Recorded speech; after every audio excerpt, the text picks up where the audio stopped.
Welcome to our channel. Today we will talk about the life of Jayne Mansfield, one of the most iconic and glamorous stars of Hollywood in the 1950s and 1960s. Known for her beauty, charm, and undeniable presence, Mansfield became a symbol of sensuality and stardom, captivating audiences with her roles in both comedic and dramatic films. Despite her brief career, her legacy continues to influence the world of cinema and pop culture. Let's take a closer look at her life. Jayne Mansfield was often seen as a lesser substitute Marilyn Monroe, and like Monroe, she met a tragic fate. On June 29, 1967, around 2 a.m., Mansfield was in a car with her 3 children, including future actress Mariska Hargitay, when they collided with a semi-truck on a dark Louisiana highway. The crash sadly killed the adults in the front seat, but fortunately, the children sleeping in the back survived. After the accident, the media spread sensational stories, including rumors of satanic curses, and portrayed her as a washed-up figure struggling with alcoholism. However, there was much more to Mansfield than these narratives suggested. Far from being the stereotypical dumb blonde, Mansfield was acutely aware of her public image and embraced it. She was a highly intelligent woman who boldly pushed boundaries to achieve the fame she believed she deserved.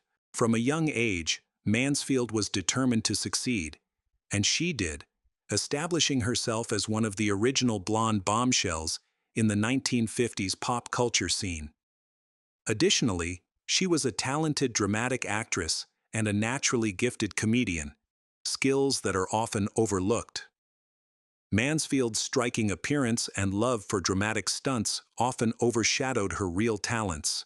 She had an impressive IQ of 163, spoke 5 languages, had a passion for art history, and was a talented musician. So how did this almost cartoonish figure meet such a tragic and violent end? This is the true story of Jayne Mansfield. Born Vera Jane Palmer in 1933, Mansfield enjoyed a happy childhood filled with family love. She had a special connection with her father, whom she called her daddy's darling. She reminisced, "My earliest memories are the best. I always try to remember the good times when Daddy was alive." Sadly, when Mansfield was just 3 years old, her father died from a heart attack. She recalled that day, "We were driving up a steep hill, laughing and joking. Mama was telling a funny story about a dinner party that evening. Suddenly, our laughter stopped. Daddy slumped against Mama. He was gone just like that. My daddy was gone." She added, "It started to rain, washing away her tears. The rain has haunted me all my life." Although young Mansfield's daily routine didn't change drastically after her father's death, his absence created a significant emptiness in her life. She expressed this feeling by saying, "Something went out of her life. Nevertheless, life continued." Many people think that Mansfield spent her later years trying to regain what she had lost. Her father was only 33 when he passed away, and just hours before, a doctor had declared him healthy.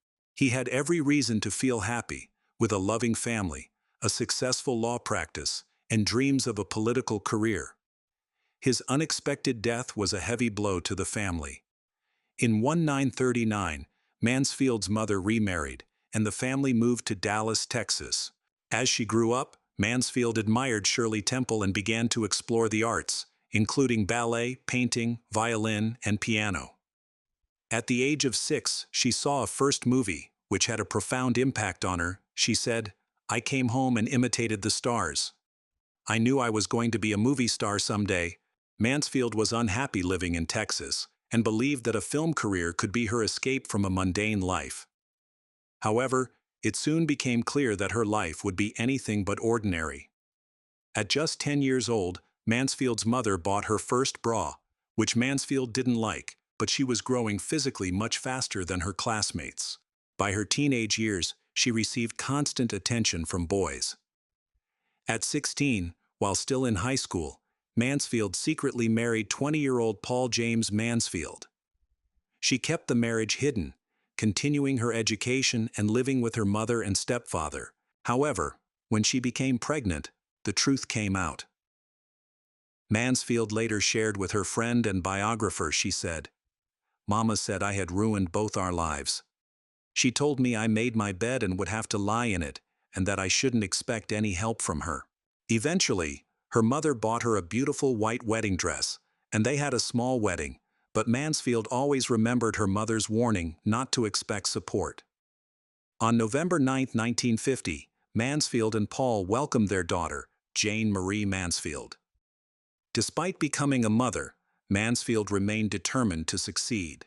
After graduating from high school, she and Paul enrolled at Southern Methodist University.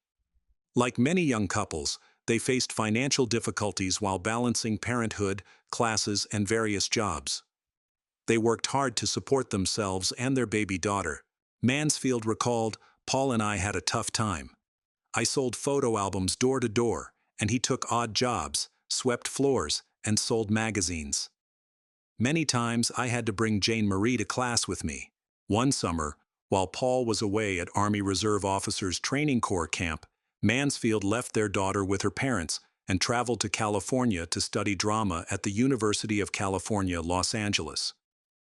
After the summer session, the Mansfield family returned briefly to Texas, where she took acting classes with Baruch Lumet, the father of the famous director Sidney Lumet. Baruch later helped her get a screen test at Paramount in 1954. However, when the Korean War began, Paul was called to active duty in the Army Reserve, and the family relocated to Camp Gordon near Augusta, Georgia.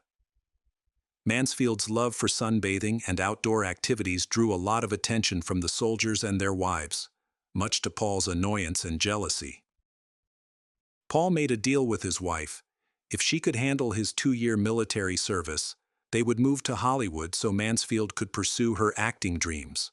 At first, Paul supported Mansfield and moved with her and their daughter to Los Angeles.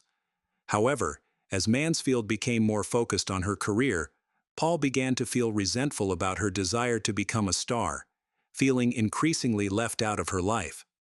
Mansfield was already carefully planning her career moves. In the 1950s, the ideal image of womanhood was the voluptuous platinum blonde, a standard set by Marilyn Monroe. Jayne Mansfield had the perfect measurements, and a bit of hair bleach would help her become a mid-century symbol. Mansfield fully embraced the blonde bombshell image, amplifying it to the extreme. Her new persona sometimes pushed the limits of what was acceptable in the conservative 1950s. She decided to test these boundaries by entering local beauty contests.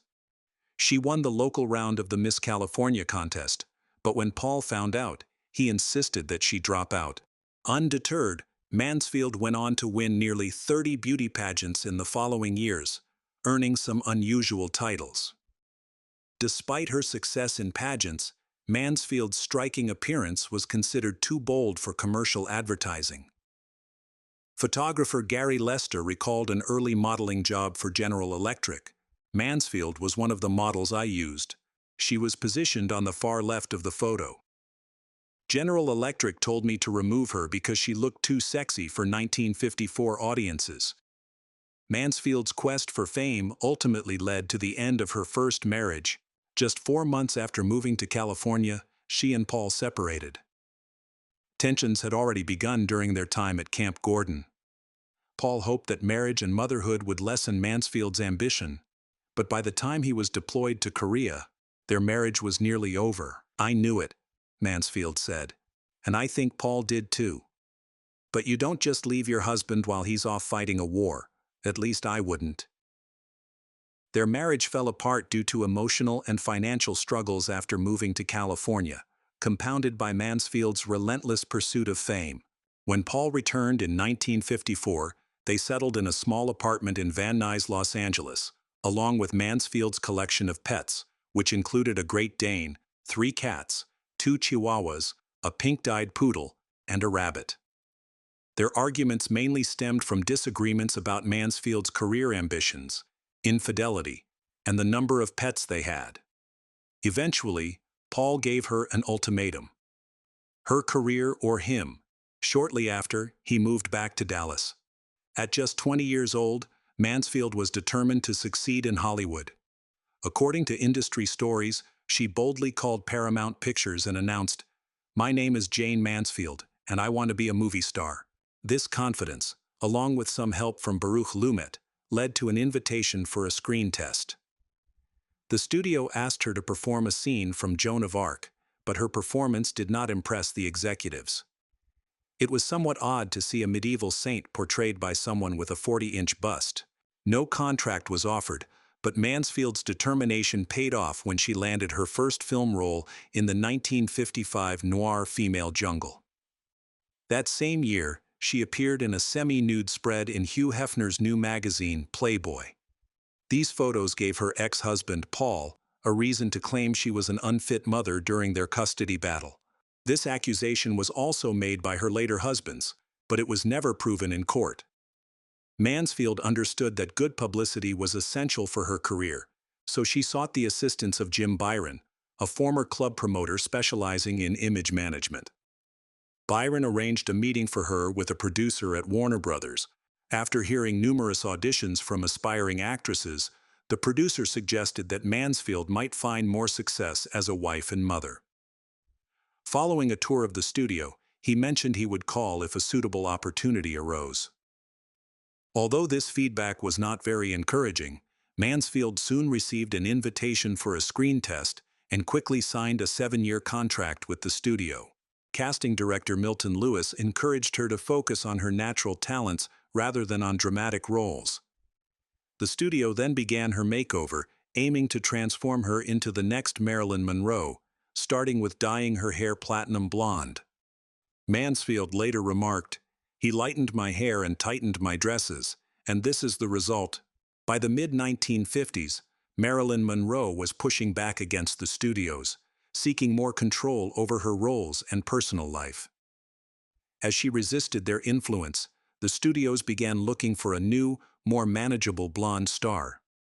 Mansfield was eager to fill this role, seeing it as her opportunity to shine on the big screen. Rather than waiting for the studios to promote her, she became skilled at creating publicity stunts that captured media attention. She believed, "There's a time and place for everything," but her stunts often included strategically timed wardrobe malfunctions, such as a spaghetti strap that broke perfectly in front of cameras, or giving photographers an unexpected view, or her top coming off while she was in a pool at a press event for a movie she wasn't even involved in. The media couldn't take their eyes off Mansfield, often commenting that her frequent wardrobe issues made her a professional hazard. Her wardrobe designer eventually left her, worried that these incidents reflected poorly on his work. Long before Janet Jackson's famous Super Bowl incident in 2004, Jayne Mansfield was known for her wardrobe malfunctions. One of her most memorable moments occurred in 1957, when a striking photograph captured her overshadowing Sophia Loren at a party welcoming the Italian actress to Hollywood. In a 2014 interview with Entertainment Weekly, Loren recalled, "I was so frightened that everything in her dress was going to blow and spill all over the table." Mansfield confidently embraced her abuse to attract attention during a time when it could jeopardize a woman's career. Unlike other starlets who were often coy and reserved, she boldly stated, "Body appeal is a wonderful, warm, womanly, healthy feeling." Mansfield recognized her own allure and made sure others did too. Her willingness to do anything for fame led some to see her as a precursor to today's reality TV and social media stars, but she was always aware of her actions. "There's not much for the part," she once said, "but the pay is spectacular. I believe a star owes it to her public to share her life with them. Fans feel a sense of ownership, and keeping your life completely private wouldn't be fair to them." She enjoyed walking the Warner lot with Hollywood's biggest stars, and the studio's publicity team ensured she remained in the limelight. However, her 7-year contract offered few opportunities, resulting in Warner Bros. Letting her go after 4 lackluster films. Her big break came not in Hollywood, but on Broadway in the play Will Success Spoil Rock Hunter, where she played the silly blonde character Rita Marlowe. This role was a clear parody of Marilyn Monroe, who had starred in a different play by the same writer just a year earlier. The play became a huge success, allowing Mansfield to showcase her comedic skills and helping her refine her playful bombshell image for greater effect. After Warner Bros. Dropped her in 1955 to pursue Broadway, she signed with 20th Century Fox in 1956. The studio acquired the rights to a play and offered Mansfield a 6-year contract to help develop her into a leading star. That same year, she starred in The Girl Can't Help It, which received critical acclaim and became a box office success. Mansfield played Jerry Jordan, the girlfriend of a tone-deaf mobster who is pushed into singing stardom by a determined agent. The film, featuring stars like Eddie Cochran and Little Richard, was a significant success that enhanced Mansfield's glamorous image. Fox began promoting her as Marilyn Monroe king-sized. Unlike Monroe, who struggled with her public persona and sought serious roles, Mansfield embraced the spotlight. When Monroe's disagreements with Fox led to her suspension, Mansfield became the studio's new leading lady. George Axelrod once remarked that Jayne Mansfield loved being Marilyn, while Marilyn hated being Marilyn. It was only a matter of time before these two prominent women crossed paths, which they did at the New York premiere of The Rose Tattoo in 1955. Photos from this event show Mansfield trying to engage with Marilyn, who visibly ignored her. Some may interpret Mansfield's actions as an attempt to gain attention at Marilyn's expense, but Marilyn's indifference appeared rude and uncomfortable. Mansfield looked up to Marilyn, and this moment left a lasting impression.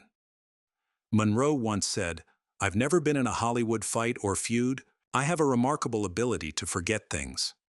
This perspective developed after she dealt with Joan Crawford's mean-spirited remarks when she first gained fame. Although Monroe rarely criticized her peers, she felt uneasy around younger actresses, especially those who were blondes. This insecurity was evident in her only public interaction with Mansfield.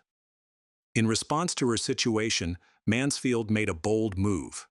She reportedly had relationships with both Kennedy brothers, sometimes shortly after Marilyn Monroe's own affairs with them. Wanting to move beyond her image as a typical blonde bombshell, Mansfield sought to change her public perception with her next project. She expressed her feelings, stating, "I feel that my figure has been publicized much more than my intellect, and I would like to change that." For her next role, she chose a serious part in the 1957 film adaptation of John Steinbeck's The Wayward Bus, where she played Camille.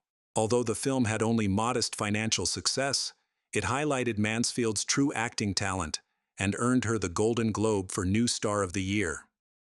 That same year, she also starred with Cary Grant in Kiss Them for Me, and reprised her role as Rita Marlowe in the movie version of Will's success Spoil Rock Hunter.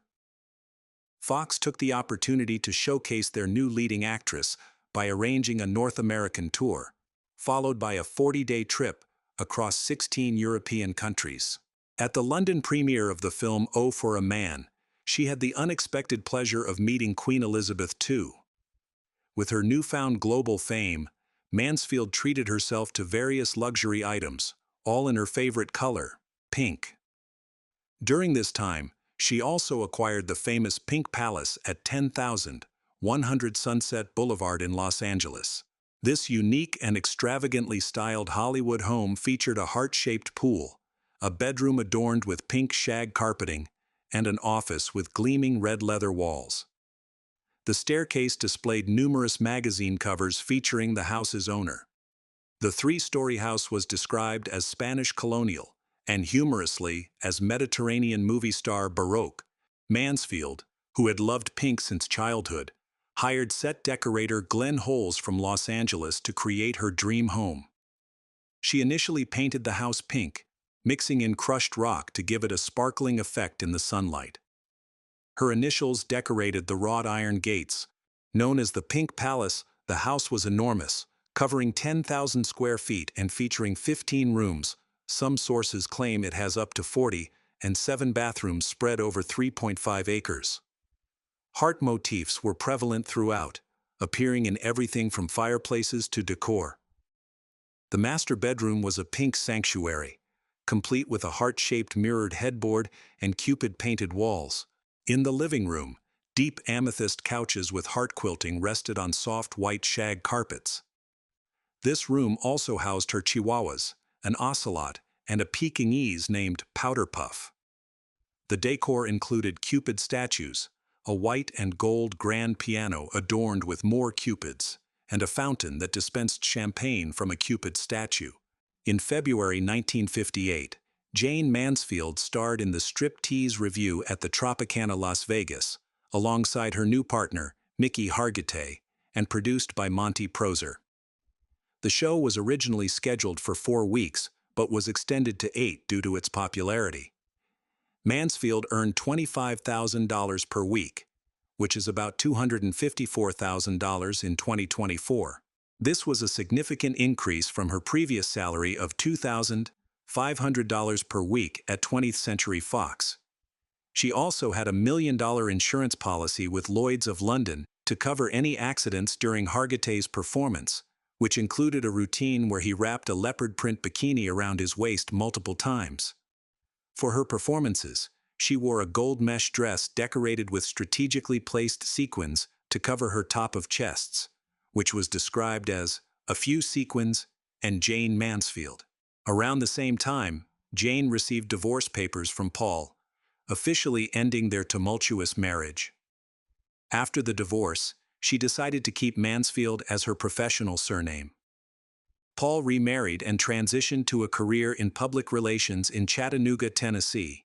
At this time, he faced challenges and custody battles over their daughter, Jane Marie, and was unsuccessful in preventing her from traveling internationally with her mother. After turning 18, Jane Marie expressed her frustration about not receiving her inheritance from the Mansfield estate and having had no contact with her father since her mother's passing. Mansfield met Mickey Hargitay, who would become her second husband, on May 13, 1956, at the nightclub in New York City.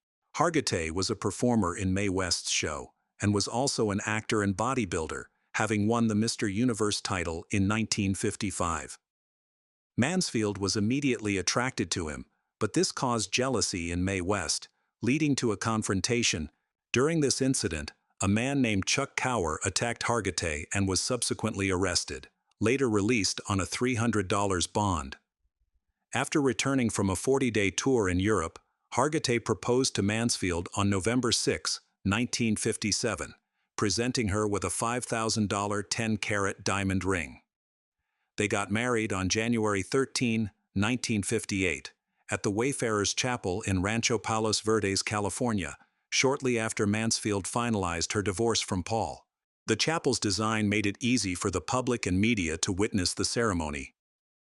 Mansfield wore a pink sequined wedding gown adorned with a flounce of pink tulle, and they celebrated with pink champagne at the reception. Hargitay made his film debut alongside Mansfield in Will Success Spoil Rock Hunter. They also appeared together on television, including Bob Hope specials, and launched several business ventures, including the Hargitay Exercise Equipment Company and Jayne Mansfield Productions. Together, they co-authored The Wild, Wild World of Jayne Mansfield, an autobiographical book featuring 32 pages of glossy black-and-white film photographs. Despite her talent for attracting attention, Mansfield's career couldn't sustain its initial success for long.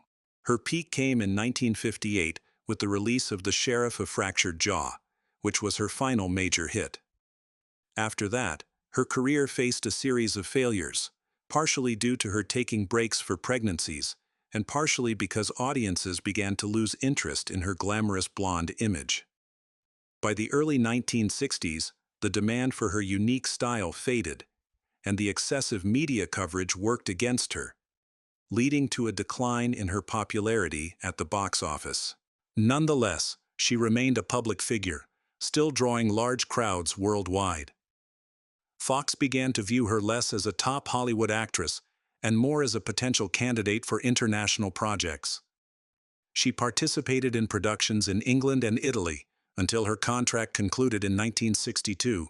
Mansfield, who was trained in both piano and violin, continued to showcase her musical talents in film soundtracks, on stage, and in nightclubs. She released singles and albums in several languages, including German and Italian. Many of her films in English and Italian are now relatively unknown, with some even classified as lost. In 1959, Fox cast her in two independent gangster films shot in the UK, The Challenge and Too Hot to Handle, both of which were released the following year. These films had low budgets, and their releases in the US faced delays. Too Hot to Handle, which was renamed Playgirl After Dark, did not reach American audiences until 1961, while The Challenge was released in 1963 under the title It Takes a Thief. In the US, censors objected to a scene in Too Hot to Handle, in which Mansfield appeared nearly nude, with only silver netting and sequins covering her top of chests. During this period, Mansfield's marriage to Hargitay was struggling. In 1962, her affair with Enrico Bomba, the Italian producer of his film Panic Button, attracted significant media attention. She blamed Bomba for her marital issues. The following year, she began a relationship with singer Nelson Sardelli and announced her plans to marry him after her divorce from Hargitay was finalized. Their divorce was completed in Ciudad Juarez in May 1963. Sardelli supported Mansfield throughout the legal process. Although she initially filed for divorce in May 1962, she had hoped to reconcile with Hargitay at that time. The divorce proceedings became contentious, with Mansfield accusing Hargitay of kidnapping one of their children to negotiate a financial settlement. After the divorce, Mansfield discovered she was pregnant. Worried about the stigma of being an unwed mother and how it might affect her career, she and Hargitay claimed they were still married. Their daughter, Mariska Hargitay, was born on January 23, 1964, after the divorce, but before it was legally recognized in California. Mansfield later sued to have the divorce validated, which was officially recognized on August 26, 1964. Hargitay remarried in 1968 to airline stewardess Ellen Ciano and gained custody of his children. After Mansfield's death, he sued her estate for over $275,000 to support the children he and Ellen would raise, but he lost the case. Mansfield once publicly apologized to Hargitay on a TV talk show for the difficulties she had caused him. Mansfield was adjusting to the new decade and its bold trends. Tommy Noonan persuaded her to become the first prominent American actress to appear nude in a lead role, which was for the 1963 film Promises. Playboy published nude photos of her from the set in its June 1963 issue, resulting in offensive charges against Hugh Hefner in Chicago. While the film was banned in Cleveland, it performed well at the box office in other locations, helping it become one of the top 10 box office draws for that year. After Promises, she was offered the chance to replace the late Marilyn Monroe in Kiss Me Stupid, a romantic comedy alongside Dean Martin. However, she turned down the role because she was pregnant with her daughter Mariska, and Kim Novak ultimately took her place. That same year, she appeared in a pinup book titled Jayne Mansfield for President, The White House or Bust, photographed by David Addy and promoted on billboards. Mansfield later became involved with Matt Cimber, born Matteo Ottaviano, an Italian director who had directed her in a stage production in Yonkers, New York. They married on September 24, 1964, in Baja California, Mexico. They separated on 1966 and began divorce proceedings a year later. Throughout their marriage, Cimber managed Mansfield's career, guiding her toward less prestigious and lower-quality projects. In 1966, Mansfield took on a role in Single Room Furnished, which was directed by Cimber. This film was different for her, as it required her to portray three separate characters in a dramatic context. While it had a limited release in 1966, the film was not fully released until 1968, almost a year after her death. The marriage began to deteriorate due to Mansfield's struggles with alcohol, her public affairs, and her confession to Cimber that she had only been truly happy with her ex-boyfriend, Nelson Sardelli. After completing her role in Single Room Furnished, Mansfield joined the cast of The Las Vegas Hillbillies, a low-budget comedy produced by Woolner Brothers, where she acted alongside Mamie Van Doren and country singer Ferlin Husky. This marked her first experience in country and western cinema, She went on a 29-day promotional tour across major U.S. cities with Husky and other country musicians. However, before filming started, Mansfield stated that she would not share any scenes with Doran, who was often compared to Marilyn Monroe. Although their characters were in the same scene, they were filmed separately, and the footage was edited together later. During this period, Mansfield increasingly relied on banned substance, alcohol, and diet pills. Although she was married, she began an affair with her divorce lawyer, Sam Brody. Brody showered Mansfield with gifts, but their relationship was problematic due to his controlling, paranoid, and abusive behavior. In 1966, Mansfield met another influential figure in her life during a trip to San Francisco, Anton LaVey, the founder of the Church of Satan. LaVey, known for his uniquely decorated Victorian house and flamboyant costumes that included plastic horns and a cape, did not fit the typical image of a Satanist. His Church of Satan, founded in 1966, did not worship the devil or adhere to traditional Christian or Islamic views of Satan. Instead, LaVey represented a philosophy that emphasized individualism, pleasure, and self-preservation, drawing inspiration from horror films, the occult, and 19th-century individualist philosophy. Their relationship began when she attended the 1966 San Francisco Film Festival.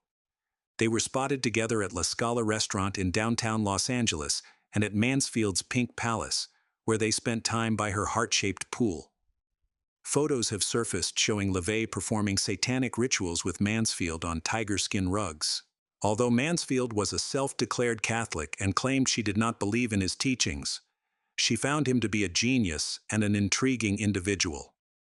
They both craved publicity and maintained self-aware, humorous public images that challenged societal taboos related self-expression, in addition to enjoying eccentric decor. Brody soon became jealous of the bond between LaVey and Mansfield, particularly as she became more involved in Satanism. His concerns about a romantic relationship between them were not unfounded. Their connection led to a series of events that are now considered legendary in both occult and Hollywood circles. According to the story, during a visit to LaVey's house, known for its black exterior, Brody insisted on accompanying Mansfield. While there, he picked up a candle from LaVey's altar and dismissed it as trivial. Offended, LaVey warned Brody not to touch anything on the altar. Brody, in response, mockingly asked, "Are you going to put a curse on me?" LaVey responded with a serious warning. "You should be careful not to mock powers you cannot possibly understand." In November 1966, LaVey became involved when Sultan, the son of actress Jayne Mansfield, was attacked by a lion at a local amusement park. Mansfield and her 3 youngest children were at Lion Country Safari for a publicity event, featuring a supposedly tame lion. To her horror, Jayne watched as the lion mauled Sultan, inflicting serious injuries to the 6-year-old boy's head. Sultan was quickly taken to Cano Valley Hospital, where he fell into a coma, and doctors feared he would not survive. In response, LaVey conducted a ritual on a mountaintop with members of his church to help save the boy. Remarkably, Sultan recovered from his critical state, prompting Mansfield to express deep gratitude to LaVey, believing the ritual played a crucial role in his recovery. Despite Mansfield's vibrant personality sometimes overwhelming LaVey, they shared a strong bond. Mansfield regarded LaVey as her protector, referring to him as her sorcerer on call. LaVey identified Brody, Mansfield's partner, as a negative influence in her life. Brody became increasingly aggressive, threatening LaVey over the phone and promising to expose him as a fraud. Frustrated by Brody's hostility, LaVey performed a destruction ritual against him in January 1967, as later recounted by Blanche Barton, LaVey's future wife and head of the Church of Satan. During this ritual, LaVey invoked infernal beings and burned Brody's name, proclaiming that Brody would be dead within a year. In the months that followed, Brody was involved in 2 car accidents, the second resulting in a broken leg. Despite these incidents, LaVey's curse did not seem to take a deadly toll on him. Additionally, Mansfield's teenage daughter, Jayne Marie, filed battery charges against both Brody and her mother. This legal action complicated Brody's attempts to keep Mansfield connected with her children, which was supposed to be his primary responsibility in her life. On the morning of June 19, 1967, LaVey was working at his desk late at night, as was his habit. He was cutting out a German newspaper article that featured photos of him placing flowers at Marilyn Monroe's grave.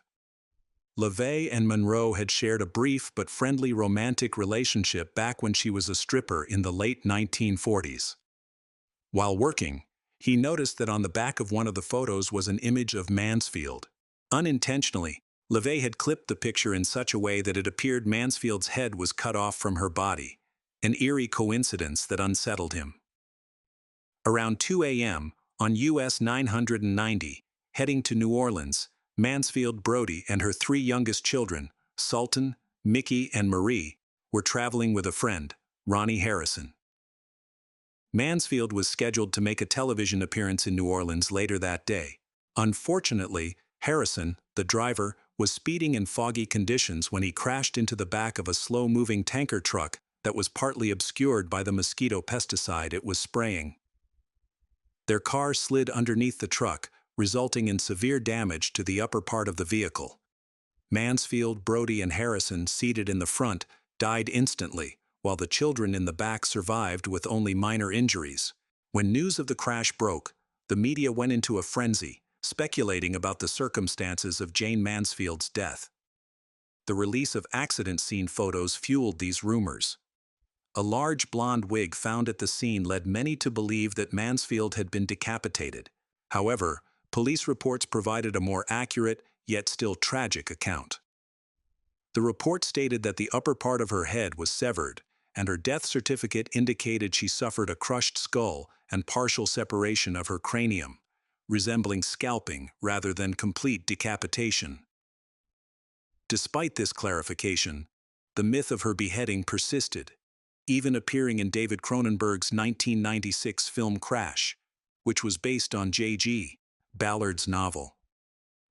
The film addressed the theme of celebrities like Mansfield and James Dean dying in car accidents, reflecting society's unsettling fascination with the destruction of iconic figures by uncontrollable forces. Speculation quickly linked the accident to LaVey's alleged curse. Some wondered if the curse intended for Brody had unintentionally caused Mansfield's death as well.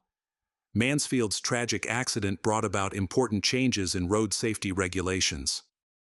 The fatal crash occurred when her car slid under a semi-truck, prompting the National Highway Traffic Safety Administration to mandate design changes for all semi-trucks.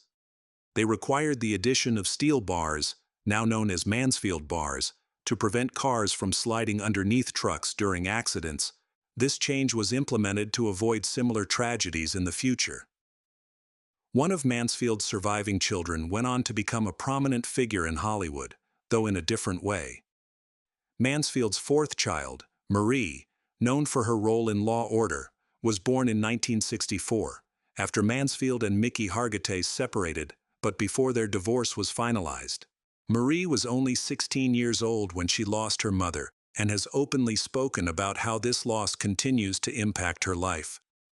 "It created a hole in my life that will never be filled. I will never get over it.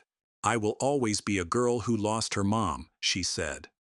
Marie, like her mother, won the title of Miss Beverly Hills USA in 1982 and finished as a fourth runner-up in the Miss California USA pageant in 1983. She studied acting at UCLA and had minor roles in Hollywood, before achieving fame as Detective Olivia Benson in Law & Order, Special Victims Unit, a role she has continued to play since its inception in 1999. In 2013, Marie was honored with a star on the Hollywood Walk of Fame, placed right next to her mother's star. During the unveiling ceremony, she expressed, "This is a beautiful symbol of our connection, my mother's star and mine, forever in this special place." Jayne Mansfield is often remembered for her bold tabloid presence and the myths surrounding her death, but her true legacy is more profound and relatable. Her daughter shared, "I cherish hearing stories about her from those who met her. People always have wonderful things to say. She was funny, beautiful, and caring, which means a lot to me. She was a smart and determined woman who worked tirelessly for her dreams and her family. I have 5 wonderful children whom I raised on my own, supporting them all by myself. Mansfield became a star in her own right, distinct from being just a Marilyn Monroe look-alike. Following her death, the Pink Palace, a house associated with her, became home to several celebrities, including Ringo Starr from the Beatles, who notably said, "Even though I kept painting the walls white, the pink kept breaking through."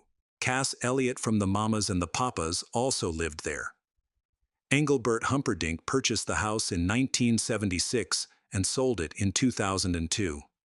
Unfortunately, the Pink Palace was demolished that same year, but it continues to be a memorable part of Hollywood's history and a tribute to the iconic Jayne Mansfield. Mansfield's biggest regret, according to her son Sultan, was not being able to grow old with her children. However, he also mentioned, "I can tell you that she never really left us. She makes her presence felt, and that's so typical of Mansfield."